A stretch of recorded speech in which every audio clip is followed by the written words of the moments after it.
Welcome to Padmaja Reddy kitchen. ఈరోజు తయారు చేయబోయే రెసిపీ మామిడికాయలతో, మన పచ్చి మామిడికాయలతో అండి. చిక్కుడు ఊరగాయ అంటాం, దాన్ని మేము తొక్కుడు ఊరగాయ కూడా అంటాం. ఎందుకంటే రోట్లో వేసి ఈ తొక్కుడు ఊరగాయ తయారు చేస్తామండి మేము. ఇందుకు చాలా తక్కువ ఇంగ్రీడియంట్స్ ఏముందండి, ఎండుమిరపకాయలు, ఉప్పు, పసుపు, మామిడికాయలు, ఈ నాలుగిటితోనే మనం ఈ ఊరగాయ తయారు చేస్తాం. చుక్క నూనె కూడా ఇవ్వండి. దీంతో తాళింపులు ఉండవు, పోపులు ఉండవు, నూనె ఉండదు, ఏం ఉండదు. కానీ టేస్ట్ మాత్రం అదిరిపోద్ది. అది ఎలా తయారు చేసుకోవాలనే విషయం మీకు తయారు చేసే విధానం చూపిస్తాను పండి. ఈరోజు పచ్చి మామిడికాయలు తీసుకున్నానండి. ఈ బాగా తుడిచి కడిగి పొడిగుడ్డతో తుడిచి తడి లేకుండా పక్కన పెట్టుకున్నాము. ఈ తొక్కుడు ఊరగాయకి దాన్ని మేము చెక్కుడు ఊరగాయ కూడా అంటారు. ఇప్పుడు దీన్ని తీసుకొని మనం ఏ విధంగా కట్ చేసుకోవాలో చూపిస్తాను నేను మీకు.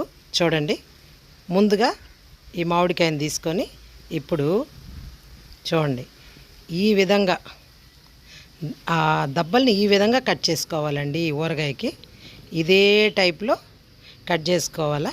మామూలుగా పచ్చళ్ళకి వాటికి వేరుగా కట్ చేస్తాం కదా, ఈ చెక్కుడు ఊరగాయకి మాత్రం ఈ విధంగా కట్ చేసుకోవాలి. ముక్కల్ని కట్ చేసుకొని మొత్తం ఇదే విధంగా మామిడికాయల్ని కట్ చేసేస్తానండి, మొత్తం ముక్కలన్నింటినీ.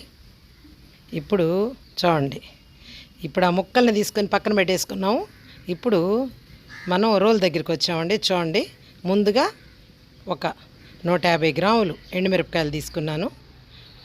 150 గ్రాములు ఎండుమిరపకాయలు తీసుకొని ఇప్పుడు చూడండి, పచ్చి అండి అయ్యి, అంటే మనం నూనెలో వేయించలేదు. ఇలా దీన్ని కచ్చా పచ్చగా దంచేసుకోవాలా. దీనికి మెత్తగా అవసరం లేదండి, కచ్చా పచ్చగా దంచుకుంటే చాలు. అలాగా దంచిన తర్వాత ఇందులో ఉప్పు, తగినంత ఉప్పు, 1 టేబుల్ స్పూన్ పసుపు వేసేసానండి. వేసి మనము ముక్కల్ని ముందుగా కోసి పెట్టుకున్నాం కదా, ఈ విధంగా వాటిని కూడా వేసేసి ఇలా లైట్గా దంచుకోవాలండి. మన పచ్చడిలాగా మెత్తగా రాకూడదు. ఇలా ఊరికే, అంటే ఎలా అంటే పైనే ఇలా దూపోటు అంటారండి, ఇలా వేసుకోవాలి. మనం పెసరపప్పు పొట్టుపోవడానికి ఆ విధంగా దంచుతామండి. అలా లైట్గా దంచేసుకుంటే బాగా వచ్చేస్తుంది మనకి. చూడండి, దగ్గరగా వచ్చేసింది. చూడండి, ఈ విధంగా మొత్తం ఈ విధంగా మనకి తొక్కుడు ఊరగాయ వచ్చేసిందండి. దీన్ని తొక్కుడు ఊరగాయ అంటాం, చెక్కుడు ఊరగాయ, 2 రకాలుగా అంటాము. దీంతో చుక్క నూనె కూడా అవసరం లేదండి. ఇదే విధంగా 4 ఇంగ్రీడియంట్స్ ఇవి. ఏముంది, పచ్చి మామిడికాయ ముక్కలు, పసుపు, కావాల్సినంత తగినంత ఉప్పు, 1 మామూలు ఎండుమిర్చి వేసి దంచేసుకొని, ఇది ఊరగాయ అండి, ఇది తొక్కుడు ఊరగాయ. ఈ విధంగా మనం పక్కన పెట్టేసుకుంటాము. అయిపోయిందండి.